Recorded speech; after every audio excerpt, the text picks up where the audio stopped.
कहा जाता है कि जैसे आकाश में सूर्य देवता एक जगह से अपना प्रकाश फैलाता है, लेकिन पूरा दुनिया प्रकाश मिल रहा है। ऐसे ही ऐसे ज्ञान गंगा में नहाने वाले जहां भी बैठते हैं उसका प्रकाश, उसका वाइब्रेशन चारों तरफ फैलता है। इसीलिए ये खुद के लिए ये डुबकी नहीं लगाते, ये पूरा विश्व को। यहाँ बहन मनोरमा जी बोले या ये आप देश के को रिप्रेजेंट करते हैं, ये मलेशिया को रिप्रेजेंट करते हैं, हम देश को रिप्रेजेंट करते हैं या एक राज्य के, लेकिन आप तो पूरा विश्व के रिप्रेजेंट करते हैं। भगवान के बच्चे हैं, भगवान का निमित्त बन के ये पूरा संसार के मानव समाज को दिग्दर्शन देने के लिए, मानव समाज जो भटके हुए अपने आप के ऊपर अन्याय करते हैं। कहा जाता है मनुष्य सच्चिदानंद रूप है, सच्चित आनंद, ये सत्य के रूप है, आनंद के रूप, आनंद स्वरूप है, सत्य स्वरूप है, प्रेम स्वरूप है। लेकिन मनुष्य अपने आप के स्वरूप को भूल गए। सबका चेहरा लटका हुआ है, सब जैसे भराक्रांत होकर के बैठे हैं। लेकिन ये सिखाते हैं कैसे मनुष्य आनंद से रहे, प्रेम से रहे, सुख से रहे, शांति से रहे। अपने आप के अंदर जो भी है उसको खत्म करने से, जिसको कहते हैं स्वधर्म नहीं, ये स्वधर्म तो है सुख शांति आनंद प्रेम, उसका ऑपोजिट जो अंदर रहे उसको साफ करते हैं। मुझे लगता है अपने आप से कि अंदर जो भी है उसको हम जब खत्म नहीं करेंगे, ये केवल ये गंगा स्नान करना बहुत अच्छी चीज है। कहा जाता है कभी देवता और राक्षसों के बीच जो अमृत का कुंभ जो लड़ाई में थोड़ा गिर गया था, सागर मंथन के टाइम जब अमृत का कुंभ निकल करके जो तो थोड़ा बहुत अमृत यहाँ गिर गया था। लेकिन मुझे लगता है अंदर में जो अमृत है उसको मंथन करके निकालना है, विष जो है उसको फेंकना है। अंदर में ये तो देवता और राक्षस अंदर ही है, अंदर में जो समुद्र है इस समुद्र को मंथन करना है और मंथन करके विष को फेंकना है, अमृत के रस को अपने अंदर और दूसरों को भी बांटना है। यही तो करना है, यही तो कर रहे हैं ये लोग। आज पूरा विश्व भर ब्रह्मा कुमारी पूरा विश्व को सुख शांति आनंद प्रेम के लिए, न्याय के लिए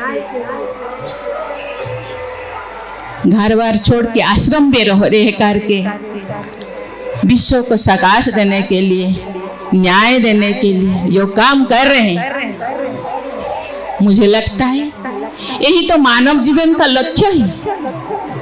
मैं इतना आध्यात्मिक बल नहीं हूँ।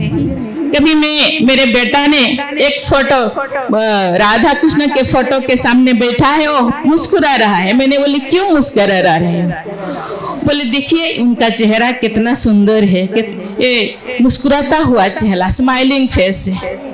मैंने बोले ये उनका भी दो हाथ दो पाँव है, उनका भी वही नाक नक्शा है, हम भी वही है। हम लोगों को भी मुस्कुराना चाहिए, खुशी रहना चाहिए। हम भी वही सच्चिदानंद रूप है, लेकिन कमी क्या है? खुद के अंदर ही झांकना है। हम दूसरों को झांकते हैं उसके अंदर क्या कमियां हैं, क्या खूबियां हैं, क्या विशेषताएं हैं, लेकिन खुद के अंदर इतने विशेषताएं हैं, अमृत भरा है, उनको हम नजरअंदाज कर देते हैं। इसलिए मुझे लगता है हर एक को जब अपने अंदर झांकेंगे, हर एक, मुझे लगता है ये दुनिया में जो विष फैला हुआ है, जहर फैला, वो खत्म हो जाएगा और अमृत ही अमृत, अमृत ही अमृत, अमृत का धारा बह जाएगा। और जो ब्रह्मा कुमारी ये विश्व को ये एक स्वर्णिम युग तो आने ही, ये तो संगम है, संगम के बाद ये स्वर्णिम युग आने वाला है। मुझे लगता है स्वर्णिम युग तो जो तो पाएगा जब अंदर का विष हम फेंकेंगे और अमृत ये लाएंगे, तो ये स्वर्णिम युग आ पाएगा। ये केवल ब्रह्मा कुमारी आश्रम बहने ये प्रयास कर रहे हैं, लेकिन इनको हाथ बटाना, उनको सहयोग करना हम सब का काम है, सब मानव संपदा का काम है, मानव जाति का काम है। इसीलिए ये चारों तरफ घूमते हैं, गांव-गांव घूमते हैं, कहाँ कहीं भी चले जाते हैं, वहाँ प्रोग्राम करते हैं, ये मानव संपदा सुधार जाए। अपने आप को पहचाने, आप वही हो, भगवान के बच्चे। लेकिन भगवान के पास भगवान के अंदर जो क्वालिटी है, जो गुण है, खुद के अंदर है। अपने आप को पूछना चाहिए और हर पल अपने आप को सुधारना चाहिए। मुझे लगता है ऐसे करने से वो दिन दूर नहीं होगा कि ये युग परिवर्तन होगा, स्वर्णिम युग आएगा। अभी जो हम सब दुखी है, अशांति है, अन्याय है, अत्याचार है, हम कहते हैं, मुझे लगता है हम लोगों का दृष्टि बदल जाएगा। कृति बदलने से दृष्टि अपने आप बदल जाएगा। इसीलिए ब्रह्मा कुमारी कहते हैं मन वचन कर्म, ये तीन को, एक को करने से नहीं होगा। मन परिवर्तन करने के बाद फिर कर्म में हम दूसरा कर्म करेंगे, फिर बोलेंगे। और कभी कभी कुछ लोग बहुत अच्छा बोलते हैं लेकिन काम उल्टा पुल्टा करते हैं। बहुत लोग काम बहुत अच्छा करते हैं लेकिन बोलते हैं उल्टा पुल्टा। ऐसे नहीं हो, मन वचन कर्म तीनों को सुधारना होगा। मुझे लगता है ये बहुत अच्छी बात कहते हैं, आप जो करेंगे आपको देख दूसरे करेंगे। इसीलिए आप सुधर जाइए, अपने आप दुनिया सुधर जाएगा। पहले आपको देख के दूसरे बोलेंगे ये क्यों ऐसे खुशी रहती है, क्यों ऐसे मुस्कुराते रहते हैं, उनके घर पे खाने के लिए नहीं, पहनने के लिए, फिर भी बहुत खुश रहते हैं। क्योंकि खुश अंदर है, खुशी को हम बाहर ढूंढते रहते हैं। मुझे लगता है ऐसे करने से सबको न्याय मिलेगा और दुनिया में खुशी आएगा। और जो हम चाहते हैं कि वो मुझे क्यों ऐसे बोले, ये जो क्वेश्चन खत्म हो जाएगा।